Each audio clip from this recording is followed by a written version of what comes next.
wabarakatuh. Halo teman-teman semuanya.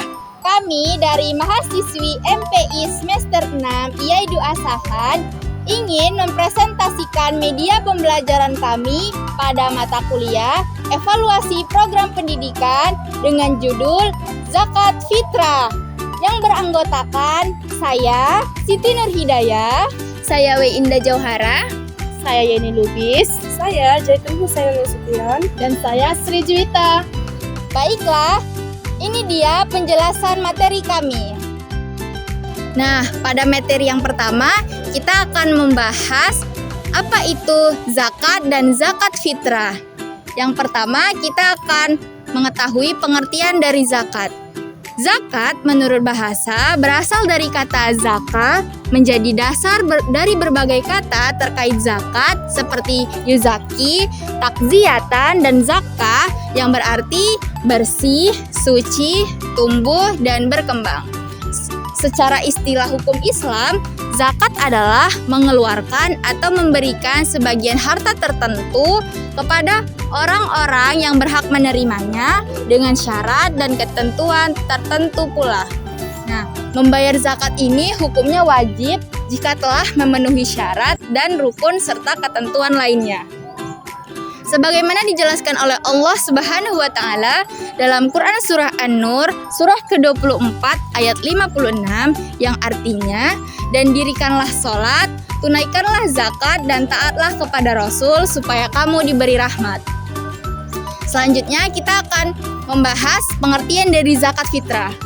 Zakat fitrah adalah zakat yang diwajibkan kepada setiap jiwa, yakni mengeluarkan sebagian harta berupa makanan pokok yang dimakan kepada orang yang berhak menerimanya. Kata fitrah sendiri menunjukkan pada keadaan manusia saat baru diciptakan, sehingga dengan mengeluarkan zakat ini, manusia dengan izin Allah Subhanahu wa taala akan kembali ke kesucian dirinya. Maka dari itu, zakat fitrah disebut juga dengan zakat jiwa. Adapun beberapa tujuan kenapa kita harus zakat fitrah atau berzakat. Nah, yang pertama tujuannya adalah agar harta kekayaan kita tidak beredar pada kalangan orang kaya saja.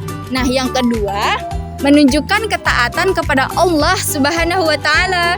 Yang ketiga, menumbuhkan sikap syukur atas nikmat Allah Subhanahu wa taala. Yang keempat yaitu membantu kebutuhan orang lain. Yang kelima, menumbuhkan sikap tolong-menolong. Yang keenam, menumbuhkan sikap peduli kepada orang lain. Dan yang terakhir yaitu memotivasi orang lain untuk berusaha secara sungguh-sungguh. Selanjutnya yaitu syarat zakat. Syarat zakat yang pertama adalah beragama Islam. Kemudian yang kedua, merdeka atau bebas, tidak berada dalam ancaman. Yang ketiga, akil balik atau sudah dewasa. Dan yang keempat adalah memiliki harta untuk dizakati. Selanjutnya, rukun zakat.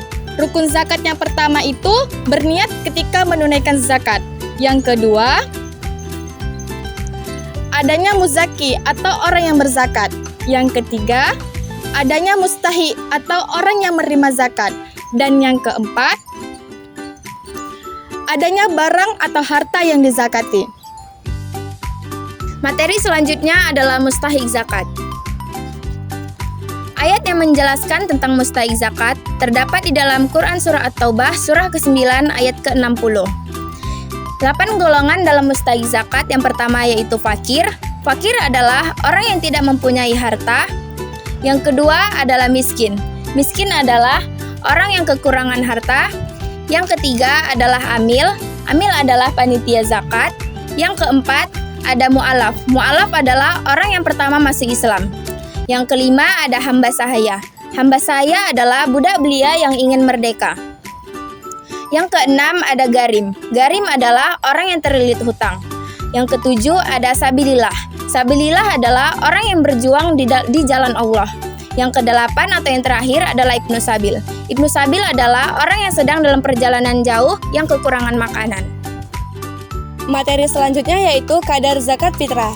Kadar zakat fitrah ini berupa 1 sok atau ukuran 2,5 kg atau 3,1 liter, bisa berupa makanan pokok sehari-hari seperti kurma, gandum, sagu, beras, atau bisa juga digantikan dengan uang.